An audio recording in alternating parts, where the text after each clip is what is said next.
This is Lucas. In the silence of a corporate dawn, he was humiliated for praying in the language in which his soul conversed with God. The company's CEO, a man who measured the worth of others by the position they held, found Lucas, the cleaner, on his knees, whispering prayers in Hebrew while cleaning the marble floor. The scornful laughter that echoed in that cold hallway was the most painful slap he had ever received, a humiliation that attacked not only his work, but the very essence of his faith. The world seemed to have shrunk in that moment of mockery. Has your faith ever been tested in a way that made you question the value of your dignity in the eyes of men? Before I tell you how God acted in his life after that devastating humiliation, comment here where you are watching from and subscribe to the channel. Believe me, you won't want to miss what happens when we place our pain in his hands. The conflict, in truth, did not begin that night. It was a seed that had been sprouting silently in the corridors of Magna Investments Tower for months. Lucas, at 62 years old, moved through that labyrinth of glass and steel like a ghost. The young executives, with their expensive suits and hurried glances, passed by him as if he were part of the furniture. He felt the weight of invisibility, a condition that for many would be crushing. But Lucas had transformed this solitude into a sanctuary. Each empty floor was a chapel. Each movement of his cleaning cloth was an act of service. The world's indifference no longer hurt him. On the contrary, it gave him the freedom to be who he really was, a man in constant dialogue with the Creator, far from judging eyes. On that specific night, the tension in the tower was almost palpable. Ricardo, the CEO, was on the verge of a breakdown. A multi-million-dollar contract with a group of Israeli investors, which could define the future of the company, was scheduled for the next morning. He paced back and forth in his top-floor office, the city of São Paulo glittering below like a carpet of diamonds, indifferent to his anguish. He was a man who had built himself on aggression and intimidation, and the possibility of failure gnawed at him from the inside. For Ricardo, the world was a jungle of predators and prey, and he refused to be the prey. Any sign of weakness, in himself or in others, was grounds for a ferocious attack. It was in this state of contained fury that he went down to get a coffee, needing a moment to clear his head before returning to his glass cage. As he passed through the 34th floor corridor, a low rhythmic sound caught his attention. It wasn't the usual noise of the floor polisher or the vacuum cleaner. It was a whispered melody, guttural and ancient. He stopped, irritated by the break in the silence he considered his by right. There, in the middle of the corridor, was Lucas, polishing a bronze plaque with almost sacred dedication, his lips moving in a prayer that Ricardo did not understand. The scene for anyone else might have been one of deep peace. For Ricardo it was the last straw. He approached with heavy steps, his face distorted by anger. "What are you mumbling there, pal?" His voice cut through the air like a blade. Lucas startled, not from the shock but from the acidity of the tone. He rose slowly, dignity on his tired shoulders, and looked at the CEO. His eyes, which held the calm of decades of prayer, showed no fear. "It's a prayer, sir. In Hebrew," he answered with a soft voice, which seemed out of place in that high-pressure environment. Julia, a young analyst who had also stayed late to finish a report, came out of a nearby room at that exact moment, becoming an unwitting witness to the scene that was about to unfold. Lucas's answer was like throwing gasoline on the fire of Ricardo's arrogance. He let out a loud laugh, an ugly sound full of scorn that echoed off the polished marble. Hebrew, a cleaner trying to sound cultured. "Give me a break?" He spat the words, moving closer to Lucas, invading his personal space. "Look here, your job is to clean up the mess others make, not to be reciting witchcraft in my hallway. Speak your own language, the language of someone who pushes a bucket, and focus on that." Each word was a blow, calculated to diminish, to crush. Julia, paralyzed near the door, felt her stomach turn. The cruelty was so explicit, so unnecessary, that it left her breathless. Lucas felt the humiliation like a punch to the chest. It wasn't the first time he had suffered prejudice, but here the offense was twofold. It attacked his condition, his honest work, and desecrated the most sacred moment of his day, his conversation with God. For an instant, human anger, the desire to respond in kind, bubbled up inside him. He remembered his youth, the times when he wouldn't have taken an insult lying down, But then a greater force, a peace that did not come from him, took over his being. It was faith, the anchor that had held him in so many other storms. He took a deep breath, feeling the firm ground beneath his feet, the same ground he cared for with such zeal. Instead of shrinking or shouting, Lucas did something that completely disarmed Ricardo's fury. He stopped what he was doing, put the cloth aside and looked directly into the CEO's eyes. There was no defiance in his gaze, but a serenity so deep it was almost disconcerting. His voice, when he spoke, did not tremble. It was firm, calm, and carried an authority that came from no ID badge. "With all due respect, sir," he began, "this language does not belong to businessmen, nor to cleaning men. It belongs to God, and his wisdom does not choose positions, nor the shine of the shoes of those who seek it." The silence that followed was heavy, dense. Lucas's words hung in the air, devoid of anger, but full of an unquestionable truth. Ricardo was speechless. He had expected a reaction, a plea, an explosion of anger that he could crush. He did not expect that audacious calm, that gentle rebuke that exposed him in all his smallness. He opened his mouth to say something, but nothing came out. His armor of arrogance had been pierced by an arrow he hadn't even seen coming. His anger turned into an irritated confusion, a feeling of being outmaneuvered in a game he didn't even know he was playing.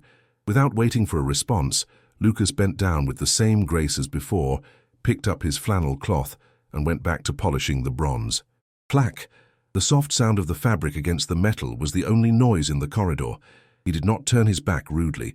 He simply resumed his task, his act declaring that the conversation, for him, was over. His dignity was intact. In fact, it seemed greater than ever. Julia, still leaning against the wall, watched the scene, dumbfounded. She had just witnessed not the humiliation of a simple man, but the manifestation of a strength she had never seen in the corridors of that tower. Strength that did not scream, but that silenced arrogance with peace. Ricardo turned his back, not because he accepted the answer, but because he didn't know how to counterattack. He marched back to the elevator, his face red with impotent fury. Each step echoed his humiliation. In the refuge of his panoramic office, he slammed the door shut. The dry sound reverberated in the silence. How dare that man, a nobody, a cleaner, had reprimanded him in front of an employee. Lucas's audacity not only irritated him, but deeply destabilized him. He, Ricardo, the architect of that empire of glass and steel, had been diminished by someone who cleaned the floor he walked on. That insult to his authority was intolerable, and he swore to himself that as soon as the contract was signed, the first thing he would do was ensure that Lucas never set foot in that building again. The night dragged on for Ricardo, but his focus on the crucial contract had been broken. The image of Lucas, serene and unshakable, invaded his thoughts, undermining his concentration. He tried to reread the clauses, but the cleaner's words echoed in his mind. His wisdom does not choose positions. It sounded like a curse, a personal affront. The arrogance that had always been his greatest weapon now seemed like a cracked shield.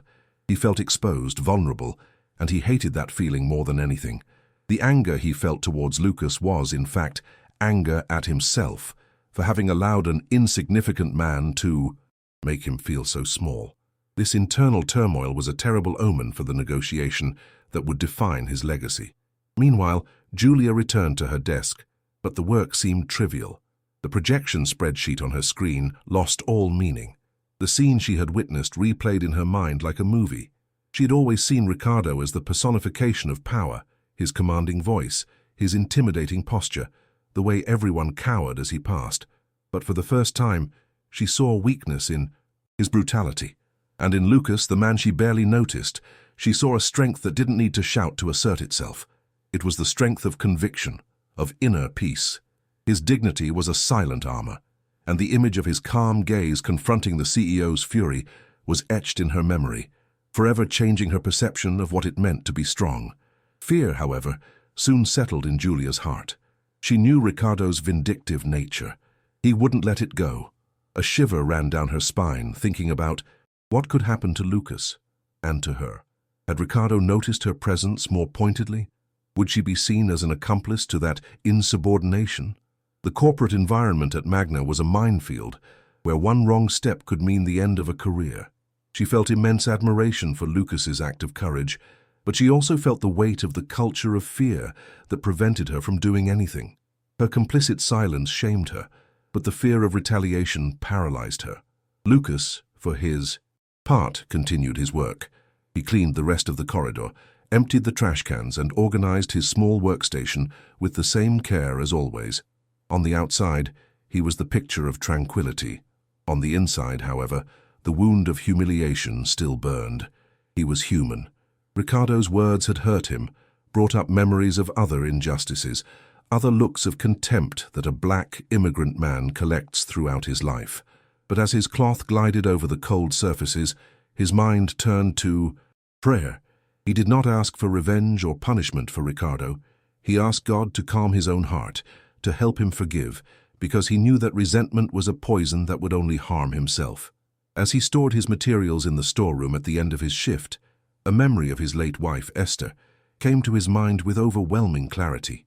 She, a woman of unshakable faith, always used to tell him, with a sweet smile, "Lucas, the world shouts to show strength, but God teaches us to whisper to, demonstrate power." He could almost hear her voice. In that moment he understood that his response to Ricardo was not a weakness, but the fulfillment of a lesson learned over a lifetime.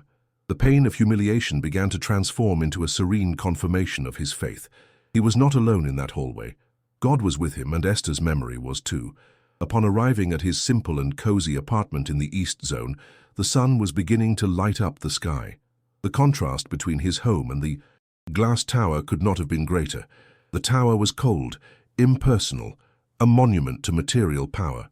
His house was warm, filled with old books, yellowed photographs, and the smell of freshly brewed coffee. There he was not the invisible cleaner. He was Lucas, the scholar, the widower, the father, the grandfather. He sat in his worn-out armchair, opened his old Hebrew Bible, and read Psalm 37. "Do not fret, because of those who are evil. Trust in the Lord and do good, and he will give you the desires of your heart." The words were a balm to his soul. The next morning at Magna Tower, the atmosphere was electric. Ricardo arrived with deep, dark circles under his eyes, disguised by an extra layer of forced self-confidence. He had barely slept, the anxiety over the deal mixing with the festering anger from the night before. He seemed irritable, impatient with his team, and placed all his trust in the young hired translator, a boy visibly nervous about the magnitude of the meeting. Ricardo was not in his best state for a negotiation that required subtlety and mental clarity.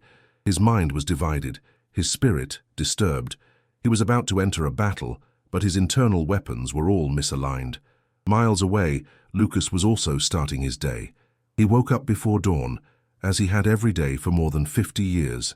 He knelt beside his bed, not to complain about the humiliation he had suffered, but to give thanks for the strength he had received to endure it. His prayer was one of surrender. He surrendered the pain, he surrendered Ricardo, and he surrendered his own future into God's hands.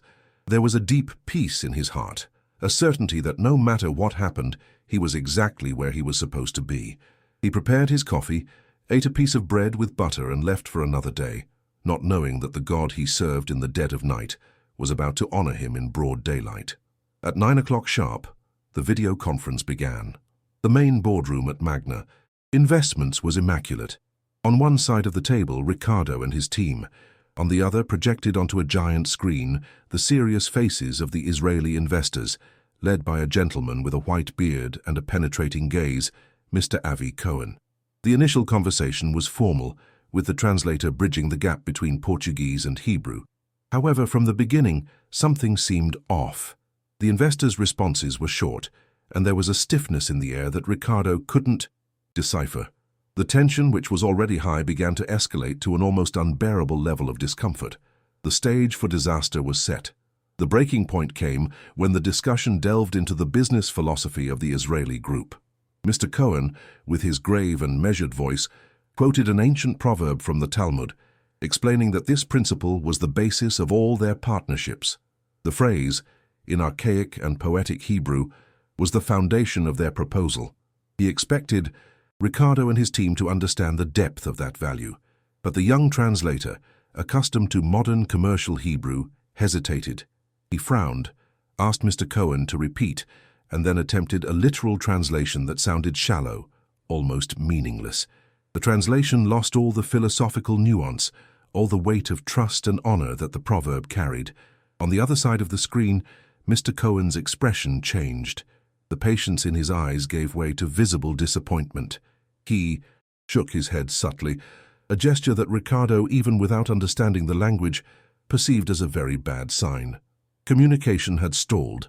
The translator, sweating profusely, tried to rephrase, but only made things worse, offering interpretations that clearly did not capture the essence of what had been said. Ricardo felt panic rise in his throat. He saw the multi-million-dollar contract, the future of his company, slipping through his fingers because of a communication failure he couldn't control. Arrogance gave way to despair.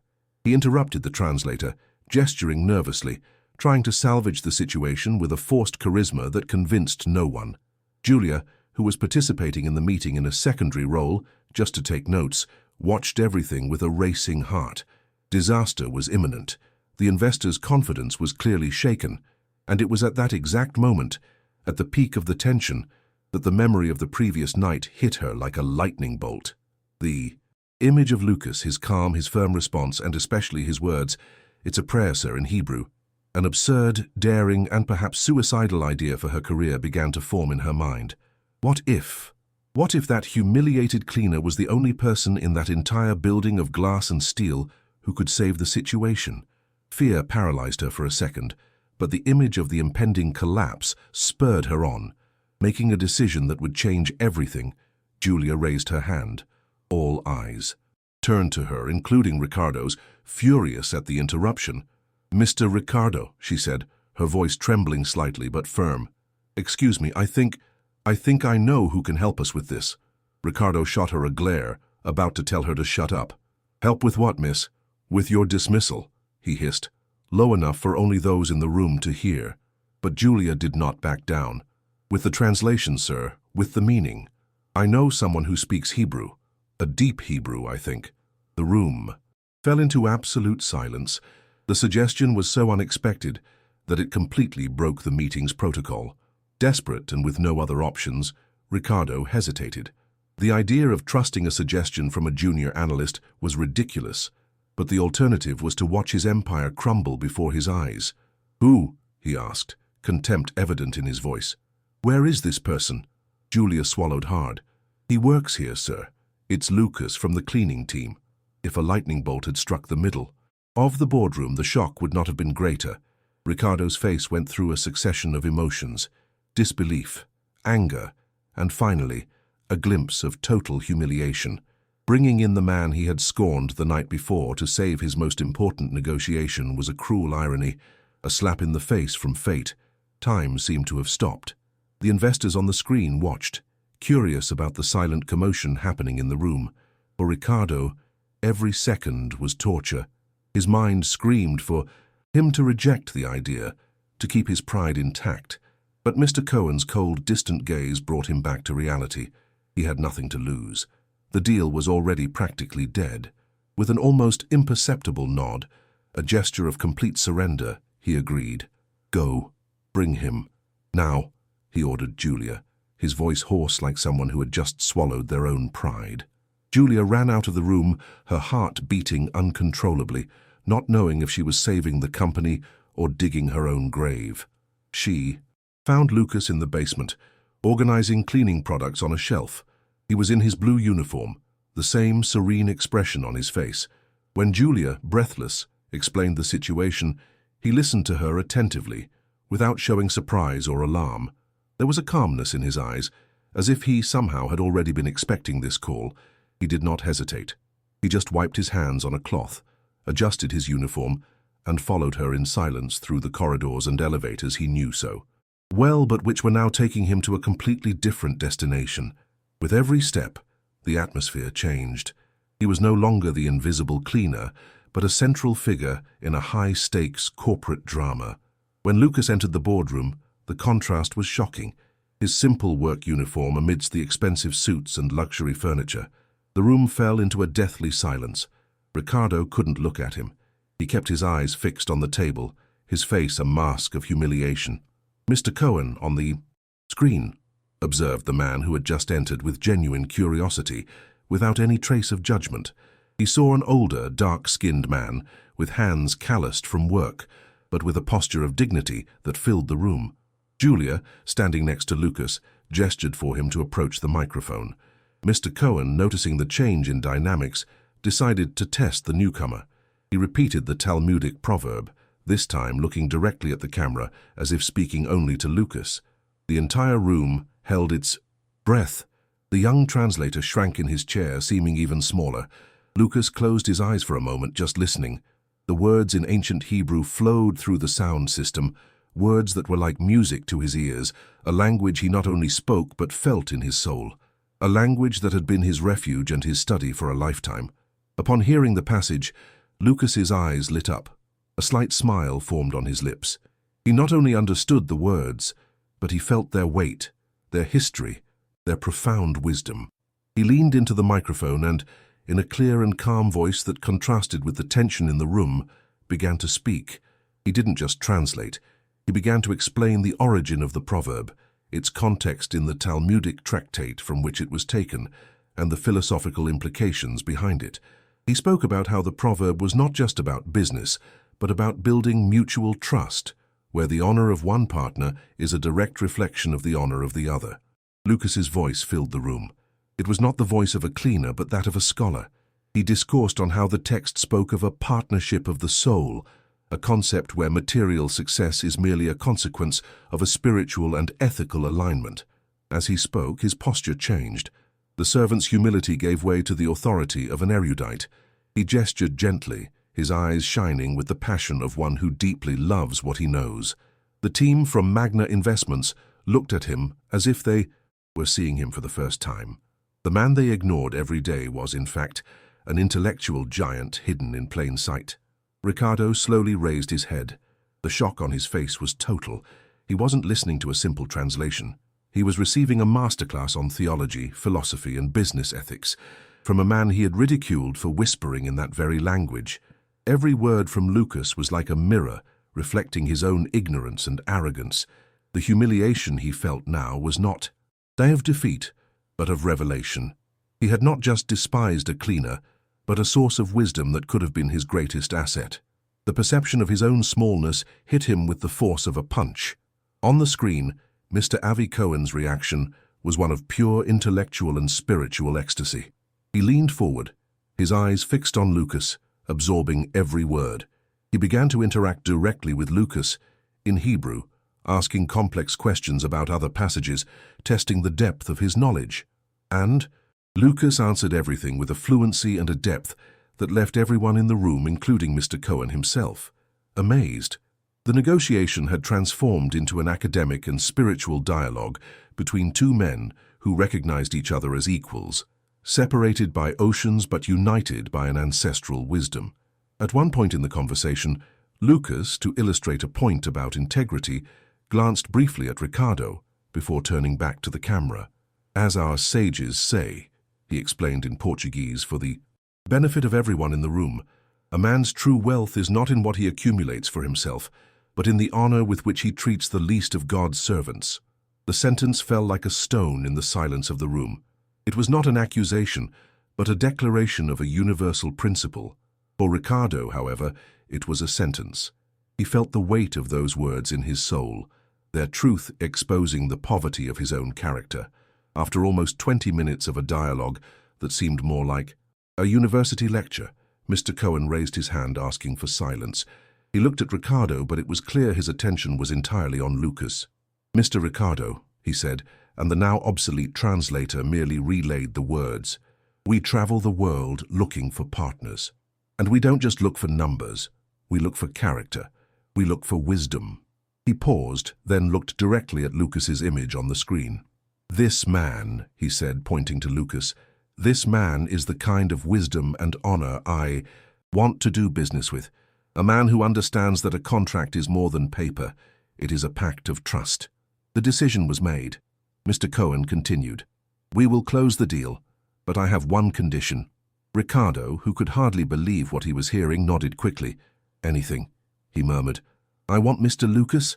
and he made sure to use the title of respect. To be our cultural and ethical consultant on this project. He will be our point of contact to ensure that the values we have just discussed are the foundation of our partnership. His knowledge is more valuable to us than any financial projection. The offer was unprecedented, extraordinary. The humiliated cleaner had become the master key and the guarantee of the biggest contract in the company's history. The final shock came when Lucas, with the same humility as always, revealed his story. Asked by Mr. Cohen where he had acquired such knowledge, he answered calmly, "In my homeland, before coming to Brazil, I was a professor of theology and Semitic languages at the University of Addis Ababa for over 30 years. The revelation fell like a bombshell. A respected academic, a master of ancient texts, had spent years cleaning the offices of those who never imagined the depth of the man behind the uniform. Life had forced him into a humble new beginning, but it had not stolen the wealth he carried inside." The meeting ended in an atmosphere of reverence. Ricardo, completely disarmed, stood up and walked over. To Lucas, there was no more arrogance in his eyes, only a deep and painful regret. In front of his entire team, he extended his hand. "Mr. Lucas," his voice broke, I have no words to ask for forgiveness for the way I treated you. My ignorance was unforgivable." Lucas looked at the outstretched hand, then into Ricardo's eyes, and saw a broken man. With a gesture of infinite grace, he shook the CEO's hand. "God forgives us every day, Mr. Ricardo. Who am I not to do the same?" he replied, sealing not just a contract, but the redemption of a man. In the days that followed, the culture at Magna Tower began to change. The story of the cleaner who saved the deal spread like wildfire. Lucas was officially hired as a consultant, given an office, a decent salary, and most importantly, the respect he had always deserved. He didn't let the new position change who he was. He continued to be the serene and humble man, but now his wisdom had a stage. People, from interns to directors, began to seek him out, not just for advice on work, but for advice on life. He became the spiritual heart of that concrete desert.